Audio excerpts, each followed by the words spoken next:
கோவை துடியலூர் பகுதியில் உள்ள புதுவாழ்வு நகர சபையில் செப்டம்பர் மாத வாக்குத்தத்தம் ஆராதனை மற்றும் திரு விருந்து ஆராதனை நிகழ்ச்சிகள் பாஸ்டர் இமானுவேல் ஜேக்கப் தலைமையில் நடைபெற்றது. புதுவாழ்வு நகர சபை வழிபாட்டு அரங்கில் செப்டம்பர் மாதம் துவக்க நாளை முன்னிட்டு பல்வேறு நிகழ்ச்சிகள் நடைபெற்றன. இதில் அபிஷேக ஆராதனை, விடுதலையின் ஜெபம், விசுவாசத்தை உயிர்ப்பிக்கும் சாட்சிகள், வல்லமை மிக்க கர்த்தரின் வார்த்தைகள், திருவிருந்து ஆராதனை மற்றும் ஐக்கிய விருந்து நிகழ்ச்சிகள் நடைபெற்றன.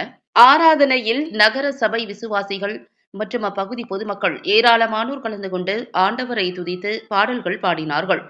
மேலும் ஊர் மக்கள், நாட்டு மக்கள் மற்றும் உலக மக்கள் அனைவரும் எந்த குறைகளும் இல்லாமல் இன்புற்று வாழ வேண்டும் என்று கூட்டு பிரார்த்தனைகள் செய்தனர். மேலும் பாஸ்டர் இமானுவேல் ஜேக்கப் வல்லமை மிக்க கர்த்தரின் வார்த்தைகளை கூறி ஜெபம் செய்து பிரார்த்தனை மேற்கொண்டபோது சபையில் கூடியிருந்த அனைவரும் கண்களை மூடி கைகளை தட்டி கர்த்தரின் நாமத்தை மகிமைப்படுத்தினார்கள் என்பது குறிப்பிடத்தக்கது. மேலும் பாஸ்டர் இமானுவேல் ஜேக்கப் ஆண்டவரின் கிருபைகள் குறித்தும் இந்த மாதத்திற்கான வாக்குத்தத்தங்களை கூறியும் அனைவருக்கும் உபதேசங்கள் வழங்கினார்.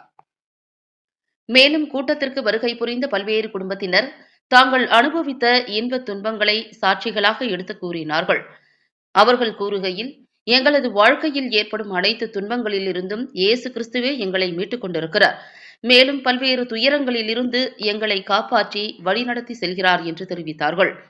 மேலும் பாஸ்டர் இமானுவேல் ஜேக்கப் எங்களுக்காக எந்த நேரத்திலும் எந்த இடத்திற்கும் வந்து எங்களின் பல்வேறு பிரச்சனைகள் மற்றும் குழப்பமான மனநிலைகளில் இருக்கும்போது எங்களுக்காக ஜெபம் செய்து எங்களை அந்த துன்பங்களில் இருந்து விடுபட பிரார்த்தனை மேற்கொள்வார்.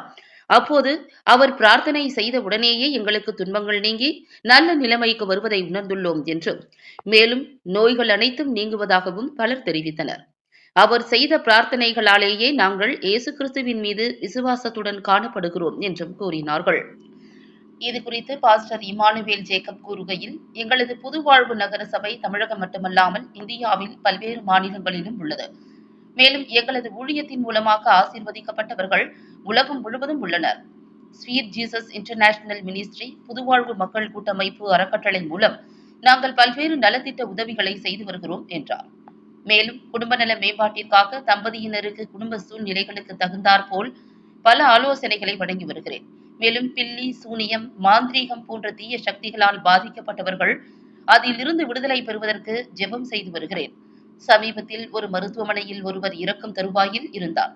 அப்போது மருத்துவர்கள் அவர் இறந்து விடுவார், எங்களால் ஒன்றும் செய்ய இயலாது என்று கூறிய நிலையில் அந்த நபரின் அருகில் செல்ல எங்களை அனுமதியுங்கள் என்று மருத்துவரிடம் கூறி அனுமதி பெற்று அந்த நபர் மீது கை வைத்து ஜெபம் செய்தவுடன் அவர் அந்த மரண படுக்கையில் இருந்து மீட்டெழுந்தார்.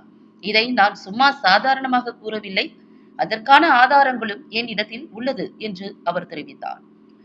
மேலும் நான் இதுவரையிலும் பல்லாயிரக்கணக்கான குடும்பங்களை வாழ வைத்துள்ளேன். அவர்களது குடும்ப கஷ்டங்களை நீக்கியுள்ளேன். நான் செய்யும் அற்புதங்கள் யாவும் இயேசு கிறிஸ்துவின் நாமத்தினாலே செய்கிறேன் என்றும், இயேசுவே என்னை வழி நடத்துகிறார், அதன் மூலமாகவே நான் பல அற்புதங்களை செய்து வருகிறேன் என்றும் கூறினார். இந்த ஆராதனையில் விசுவாசிகள், பொதுமக்கள் உட்பட 100க்கும் மேற்பட்டோர் வழிபாட்டு நிகழ்ச்சியில் கலந்து கொண்டனர். உங்கள் குடும்ப பிரச்சனைகள், தீய பழக்கங்களில் இருந்து விடுபட மற்றும் அனைத்து விதமான பிரச்சனைகளுக்கும் தீர்வு காண அழையுங்கள். போதகர் இமானுவேல் ஜேக்கப். அழைபேசி எண்கள் 97 51 00 57 71 மற்றும் 88 70 00 48 77 என்ற அலைபேசி எண்களில் தொடர்பு கொள்ளவும்.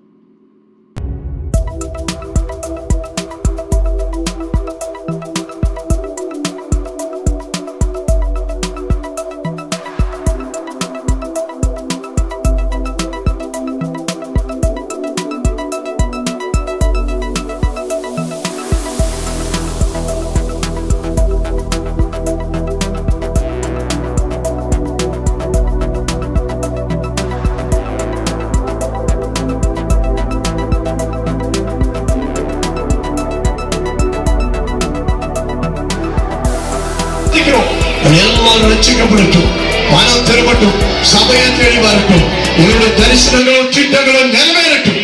அப்படி செய்வதற்காக ஸ்தோத்திரம். கர்த்தராகிய இயேசு கிறிஸ்து கிருபையும் பிதாவாகிய அன்பும் பரிசுத்த ஆவியாருடைய ஐக்கியமும் சமாதான சந்தோஷமும் நாம் அனைவரோடு கூட இன்று மீண்டும் சதா காலங்களிலும் சகல பரிசுத்தவானோடு கூட ஊழியர்களோடு கூட அவர்கள் வருகை மட்டும் நிலைத்திருப்பதாக. ஆமென், ஆமென், ஆமென். அல்லேலூயா, அல்லேலூயா. God bless you. கர்த்தர் உங்களை யாவரையும் ஆசீர்வதிப்பார்.